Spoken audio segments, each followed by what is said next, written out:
PALS Education 9, Term 1, Learning Competencies 7B, na ipaliliwanag na ang sariling kamalayan sa pagiging mabuting digital citizen ay nakatutulong sa pagtataguyod ng kultura ng paggalang, kaligtasan at kapayapaan sa social media. Bakit nga ba mahalaga na tayo ay may kamalayan sa ating online world? Sisimulan natin ito sa ating pangunahing layunin. Ang ating sariling kamalayan sa pagiging mabuting digital citizen ay ang susi upang maging mas ligtas at mas mapayapa ang ating online world para sa lahat. Magagawa natin ito sa pamamagitan ng pagsunod sa mga etikal, moral at legal na pamantayan. Una rito ay ang paggalang sa batas ng pag-aari o intellectual property, kung saan kinikilala natin ang gawa ng iba at hindi natin ito inaangkin. Pangalawa ay ang pag-iwas sa pagnanakaw ng impormasyon, tulad ng hindi paggamit ng personal na detalye ng ibang tao nang walang pahintulot. At pangatlo ay ang pag-iingat sa mga ibinabahagi sa social media, kung saan pinag-iisipan natin ng mabuti kung ang ating pinopost ay makatutulong o makakasakit. Upang maunawaan natin kung paano nakakaapekto ang ating sarili sa komunidad, alamin muna natin kung ano ang digital footprint. Ano nga ba ito? Ito ang record o bakas ng lahat ng bagay na iyong ginagawa, binisita, hinanap, at ginamit sa internet. Bakit nga ba mahalaga ang kamalayan dito para sa ating kaligtasan at paggalang sa iba? Dahil mahalagang maunawaan na ang lahat ng iyong ginagawa sa social media, mula sa pinopost mo hanggang sa pina-follow at pina-fire out mo, ay nagkakaroon ng permanenteng marka sa online world.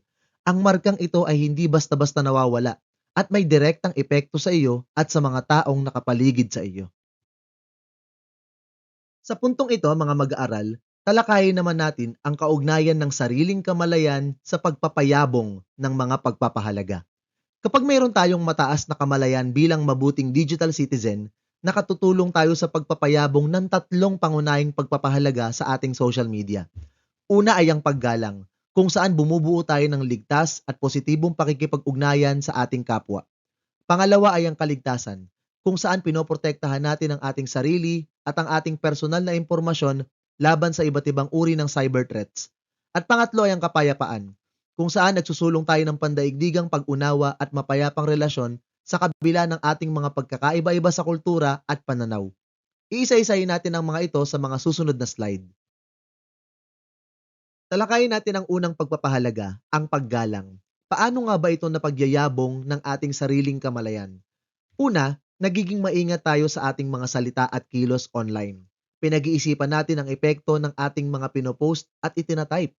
Pangalawa, nagkakaroon tayo ng paggalang sa opinyon ng iba. Marunong tayong rumespeto kahit hindi tayo sang-ayon sa kanilang pananaw. At pangatlo, nakikipag-ugnayan tayo sa pamamagitan ng makabuluhang usapan. Sa halip na makipag-away, pinipili natin ang maayos at positibong pakikipagtalakayan. Dahil dito, naiiwasan natin ang issue ng cyberbullying at online harassment at nakabubuo tayo ng mas ligtas at positibong kapaligiran para sa lahat. Dumako naman tayo sa ikalawang pagpapahalaga, ang kaligtasan. Dahil sa patuloy na pagtaas ng mga kaso ng cyber threats, mahalagang maunawaan natin ang ating online safety.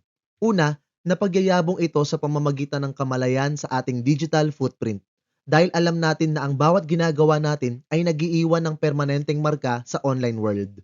Pangalawa, nagkakaroon tayo ng pag-iingat sa impormasyon. Pinoprotektahan natin ang ating personal na detalye at privacy upang hindi ito magamit ng iba.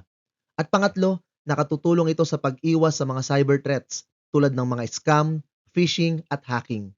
Sa pamamagitan ng mga gawaing ito, nagagawang mas ligtas ang ating sarili at ang buong komunidad mula sa mga banta at kapahamakan sa social media.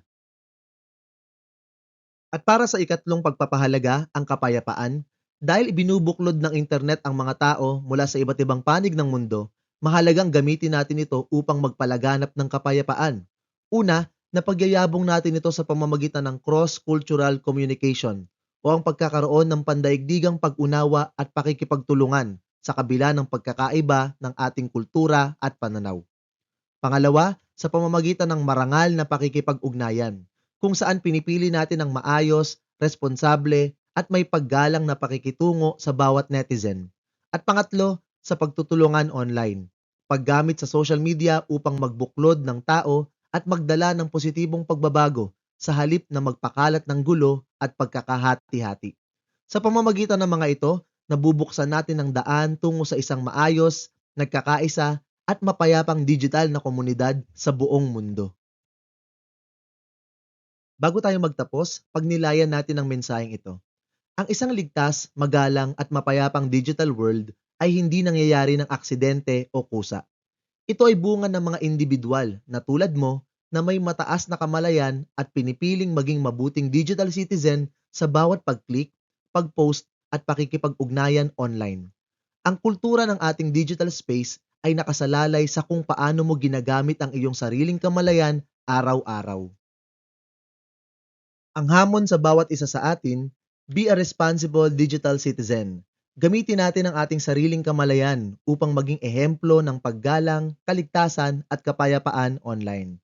Bago tayo maghiwalay, isipin at sagutin ang maikling gawaing ito sa inyong notebook. Paano mo maipapakita ang pagiging mabuting digital citizen sa iyong pang-araw-araw na pag-access sa internet?